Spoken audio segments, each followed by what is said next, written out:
The house on Willow Creek Road had always been a bit of a mystery. Locals whispered about it, but no one ever dared go near it after dusk. The large Victorian home had been empty for as long as anyone could remember, its windows dark, its iron gates rusted shut. Yet, it was impossible to ignore, always standing there like a silent, looming sentinel. Kara had always been curious. Growing up in the small town of Oak Ridge, she often walked past the house, imagining what it would be like to step inside. As a child, she'd ask her parents about it, but they always gave vague, uncomfortable answers.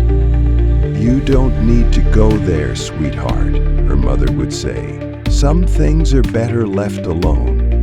But Kara wasn't a child anymore.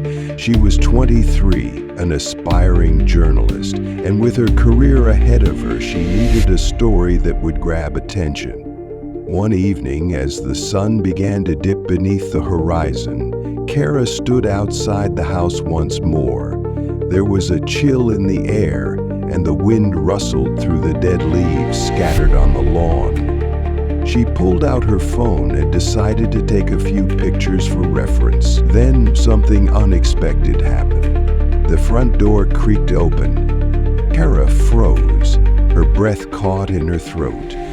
The door, which had been sealed shut for as long as she could remember, was slowly swinging wide, as if inviting her in. She hesitated, but only for a moment. Her curiosity outweighed any lingering sense of fear. With a shaky exhale, she stepped onto the creaky porch and pushed the door open further. The interior was cloaked in darkness, but the smell of mildew and old wood filled the air. "Hello?" Kara called out, her voice quivering. There was no answer, just the faint sound of a breeze whispering through the broken windows. She pulled her phone out again, turning on the flashlight. The beam revealed a dusty hallway lined with ornate wallpaper that was peeling at the edges. As she took a few cautious steps inside, she heard it, a low, almost imperceptible whisper coming from somewhere deeper within the house. Kara's heart began to race. She strained to listen. Was it just the wind?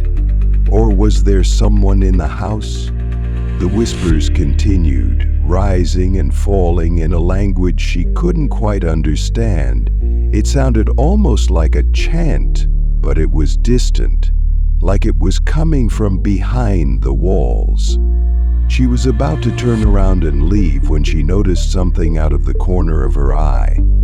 A set of stairs led up to a second floor, and halfway up, the shadows seemed to move. Without thinking, Kara crept toward the stairs. Her phone light flickered, as if protesting the journey, but she continued on. The whispers grew louder as she climbed the stairs. She reached the top, where the hallway stretched out before her, lined with closed doors. Each one felt as if it was holding its breath,